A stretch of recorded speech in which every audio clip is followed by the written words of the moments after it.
Invité de cette édition, Cédric Piazza, cofondateur de la start-up Weezy Shop. C'est un service de création de boutiques en ligne. Bonsoir. Alors c'est pas facile, on l'a vu dans le site, de créer un site internet. C'est pas forcément dans la culture des petits commerçants. Est-ce que ce changement de culture est difficile à opérer? Alors oui, c'est difficile parce que forcément, ce sont des nouveaux usages. On va vers des nouveaux métiers. Le métier de commerçant évolue. Et forcément, devenir e-commerçant, ça s'appréhende aussi. Et on les aide pour ça. Alors le petit commerçant, il a souvent un petit peu peur d'être englobé dans une grande structure. Est-ce que ce site internet, c'est un peu comme un stand sur un marché numérique? Est-ce qu'on peut faire cette comparaison? Oui, on peut tout à fait simplifier la démarche comme ça. Aujourd'hui, on sait qu'il y a des freins techniques. Il y avait des freins techniques, des freins financiers. Nous, avec Weezy Shop, on a essayé de supprimer tout ça et de les accompagner au mieux, justement, pour qu'ils aient cette vitrine sur Internet et qu'ils puissent vendre leurs produits. Alors, je suis un petit commerçant, donc je suis accompagné par vous ou un autre. J'arrive à avoir un site Internet, mais après, comment faire pour vendre? Est-ce que je vends sur mon propre site? Est-ce que je suis hébergé par des géants du numérique? Est-ce que je vais sur des plateformes locales créées par les communes, par exemple? Qu'est-ce que vous conseillez? Alors effectivement, c'est ça qu'il faut faire beaucoup de pédagogie parce que je comprends que ce soit très difficile de s'y retrouver. Avoir sa boutique en ligne, ça reste la base et l'essentiel parce que c'est ce qui donne de la valeur à votre commerce, à votre business.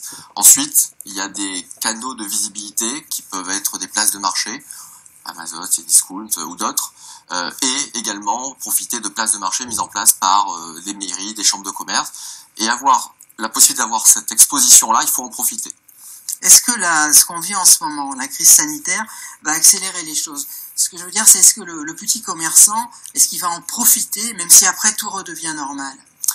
En fait, ce qu'il faut vraiment se mettre dans la tête, c'est que aller sur Internet, avoir sa boutique en ligne, c'est une intention qui doit être pérenne dans le temps. C'est une stratégie qui doit être totalement intégrée à son commerce, d'avoir aussi cette visibilité sur Internet. Donc ça ne s'arrêtera pas après le déconfinement. C'est quelque chose qui a permis d'accélérer les mentalités parce qu'il n'y avait plus le choix. Mais en tout cas, il faut se dire que c'est une stratégie qui doit faire partie intégrante de la démarche d'un commerçant. Alors, très rapidement, des détails pratiques. Ça coûte combien pour un commerçant d'être accompagné? Est-ce que c'est en dizaines d'euros ou en milliers d'euros?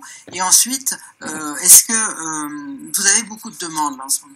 Alors, effectivement, aujourd'hui, on parlait de freins financiers. Enfin, on peut dire qu'il n'y en a plus. Notre solution, elle commence à 27 € par mois, avec un accompagnement, donc tout un environnement pour que ce soit le plus confortable possible. Comme un abonnement de téléphone, un peu, quoi. Oui, tout à fait. Pour simplifier, effectivement, aujourd'hui, ça se résume à ça. Et combien de demandes? Aujourd'hui, on a mis en place une démarche qui s'appelle e-commerce solidaire et on voit que on avait fait à peu près 700-800 demandes sur le premier confinement et en 3 jours du deuxième confinement, on a eu plus de 1000 demandes.